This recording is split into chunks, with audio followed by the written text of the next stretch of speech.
एक बदसूरत इश्क की एक ऐसी दास्तान सामने आई है। एक पोती ने अपने ही दादा के हत्या की साजिश रच दी। अपने आशिक के साथ मिलकर, अपने प्रेमी के साथ मिलकर हत्या से पहले कैसे उसकी तैयारियों के लिए यूट्यूब का सहारा लिया गया कि कैसे फिंगरप्रिंट्स उनके पकड़े ना जाएं, कैसे वो उस हत्या से जो है निकल जाएं बाहर और उन पर कोई शक न करे। नमस्कार, फ्रंट बिहार देख रहे हैं आप। मैं आपके साथ राजमोहन सिंह। मुजफ्फरपुर में एक दिन पहले एक बुजुर्ग व्यक्ति की सनसनीखेज हत्या का मामला सामने आया था, जिसमें ये पता चला कि बुजुर्ग अपने कमरे में अकेले सो रहे थे और बगल में उनके परिवार वाले भी सो रहे थे, लेकिन किसी को कुछ पता नहीं चला और उनकी हत्या हो जाती है।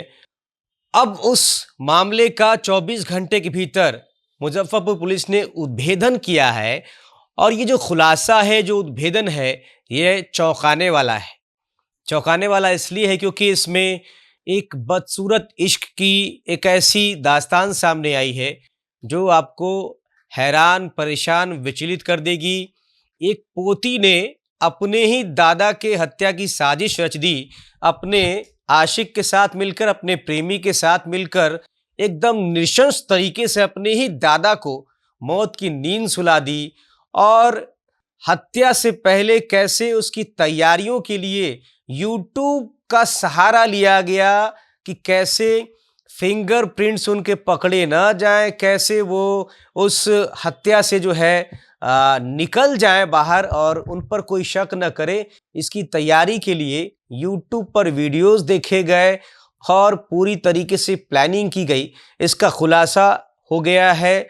100 से ज़्यादा सीसीटीवी कैमरों को खंगाला मुजफ्फरपुर पुलिस ने डीएसपी टाउन 1 सीमा कुमारी के नेतृत्व में और साथ ही टावर डंप का जो कॉल डिटेल्स हैं उनकी जो है रिपोर्ट्स खंगाली गई और उसके बाद ये खुलासा हुआ है, जिसमें लोग चौंक जाएंगे ये जानकर कि कैसे एक पोती ने अपने ही दादा को मार डाला और उनकी हत्या के लिए, अपने ही दादा को मौत की नींद सुलाने के लिए कैसे यूट्यूब का सहारा लिया, यूट्यूब से कोचिंग ली कि कैसे मैं इस हत्या की साजिश रचने में कामयाब हूं और मेरे ऊपर कोई आरोप भी नहीं लगे, पाक साफ निकल जाऊं। इसकी तैयारी के लिए जो है यूट्यूब का सहारा लिया गया।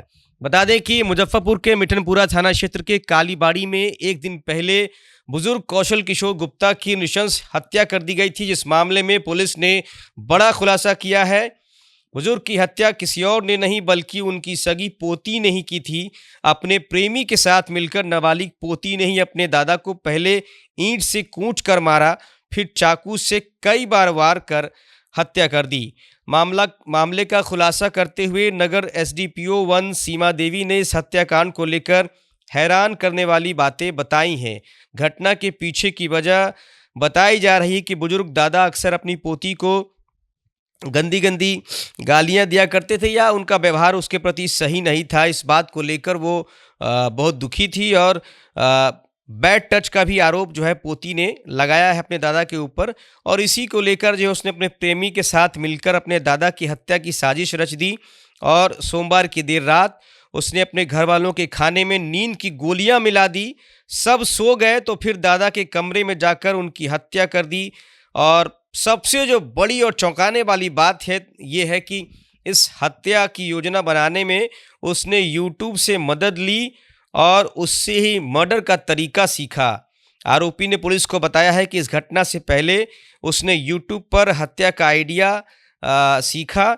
कहीं फिंगरप्रिंट न आए इसके लिए उसने सर्जिकल ग्लव्स लगाकर इस घटना को अंजाम दिया। इतना ही नहीं, घर वालों की मोबाइल प्रेमी के हाथों कहीं फेंकवा दिए ताकि शक बाहर के लोगों पर जाए। मामले का खुलासा करते हुए नगर एसडीपीओ 1 सीमा देवी ने बताया कि पुलिस ने मामले की काफ़ी गंभीरता से तफ्तीश की। एफएसएल की टीम ने भी जांच की, जिसके बाद ये क्लियर हो गया कि घटना में पोती ही शामिल है। छोड़ जाते हैं आपको नगर एसडीपीओ 1 सीमा देवी के पूरे इस खुलासे के साथ। सुनिए उनका ये पूरा बयान कि कैसे एक पोती ने अपने ही दादा को मौत की नींद सुला दी। कल जैसे आप सभी को विदित है कि हमारे यहाँ एक सूचना प्राप्त हुई थी कि कालीबाड़ी रोड है, उसमें एक बुजुर्ग जिनका नाम कौशल किशोर गुप्ता है, उनकी हत्या कर दी गई है। तो उनके पुत्र जो सुमन सौरभ है, उनके फर्द बयान पर हमने मिठनपुरा कांड संख्या 12/25 दर्ज किया और अनुसंधान शुरू किया। हमारे तकनीकी साक्ष्य जुटाने के क्रम में थाने की टीम द्वारा जितने भी साक्ष्य एकत्रित किए गए, उनमें सीसीटीवी फुटेज और सीडीआर का अवलोकन मुख्य था, जिसके आधार पर हम लोग इस निष्कर्ष पर पहुँचे कि हत्या के पीछे जो मृतक है उनकी पोती का हाथ है और साथ में उनका सहयोगी जो बना उसके प्रेमी जो उसका क्लासमेट भी है वो हैं।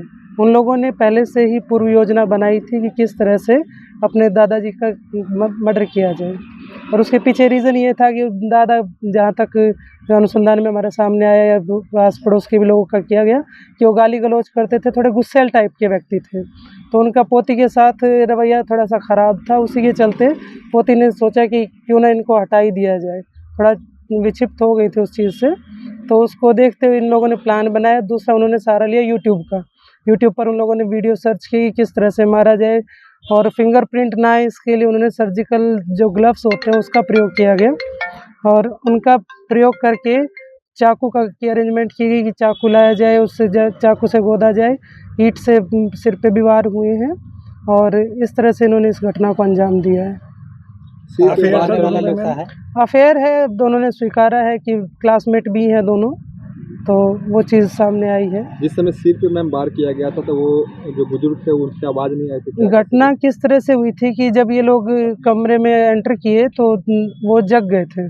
तो जैसे ही खड़े हुए तो पहले रिंच से सिर पे मारा गया, एक रिंच भी मिली है हमें, और उससे जैसे सिर पे मारा तो आवाज़ आने लगी तो बेडशीट से उन्होंने मुँह बांध दिया और लड़के ने फिर सिर पे पत्थर से वार किया। ईंट वहीं नीचे बेड के नीचे ही लगी हुई थी और लड़की ने चाकू से गोदना शुरू कर दिया और जो मृतक है उनके शरीर पर 37-38 चाकू के निशान हैं जो गोदे गए हैं। जो उनके बाकी परिजन है दूसरे कमरे में सो रहे हैं, क्या इसको उसके लिए उस लड़की ने पहले किया, उनके पिताजी हो सकता ओकेजनली कभी कभी नींद की गोलियां लेते थे तो गोलियां उनके पास थी। तो उस दिन उन्होंने दोनों की सब्जी में मशरूम की सब्जी बनाई बताई उन लोगों ने और सब्जी में मिला के उन दोनों ने को नींद की गोली दे दी और वो इतनी गहरी नींद में थे कि ये सारी घटना हुई तो उनको पता ही नहीं चला। और फिर उसको रिएक्ट ऐसे किया गया कि कोई बाहर का व्यक्ति आके और उसको घटना को अंजाम दे के गया। पहले से प्लान करके रखे हुए? ये पहले से प्लान था, 1-2 बार इनकी पूर्व योजना भी बनी कि कर दिया जाए, लेकिन मौका ना मिल के या कुछ आपसी सहमति नहीं बनी तो इस दिन को इन लोगों ने चुना कि इसको कर दिया जाए। हत्या के लिए जो चाकू इस्तेमाल किया जाता है वो लोग कहाँ? वो चाकू लड़के को बोला गया था कि तुम चाकू लेके आना, तो एक चाकू वो और एक रसोई वाला चाकू ऑलरेडी था तो उसको उसने प्रयोग नहीं किया, लेकिन उस चाकू को भी साथ में दे के लड़के को कहा कि तुम खाली एक काम कर दो कि इसे बैग में ले जाओ और चाकू को कहीं जाके फेंक दो। और घर के तीनों मोबाइल, मम्मी पापा और उस लड़की का, तीनों मोबाइल उस लड़के को दे दिए कि जाके फेंक देना ताकि शक ना जाए कि घर वालों का इन्वॉल्वमेंट है उसमें। तो दादा उनका प्रेम प्रसंग का विरोध करते थे? नहीं, प्रेम प्रसंग से दादा का कोई संबंध नहीं था। लड़के को उसने एक सहयोगी के तौर पे तैयार किया था कि मैं इस चीज़ से परेशान हूँ, वो मुझे गाली गलौज करते हैं, उनका व्यवहार मेरे साथ अच्छा नहीं है, बैड टच वाली कोई बात भी सामने आई है। तो उसके लिए वो जब घटना को अंजाम दे रही थी तो उसमें सहयोगी के रूप में उसको बुलाया गया था। दोनों के बीच में कितने साल से? 5-6 महीने से लोग एक ही कोचिंग में हैं, उसी से उनकी जान पहचान। लड़की बालिग की नाबालिग? दोनों नाबालिग बच्चे हैं। या बैग और रिंच को कहाँ फेंका गया था? ये उससे 1 किलोमीटर दूर पे है, 3 पोखर नामक जगह है, वहीं पे मोबाइल और बैग चाकू सब फेंक के लड़का अपने गांव चला गया। घटना को अंजाम देने पर लड़के की कहाँ से गिरफ्तारी हुई? लड़के को हमने कुडनी थाना क्षेत्र से उठाया है। वहाँ पे वो रहने वाला है या नहीं? वहीं का परमानेंट स्थायी निवासी वहीं का है, यहाँ पर किराए के कमरे में रहता था।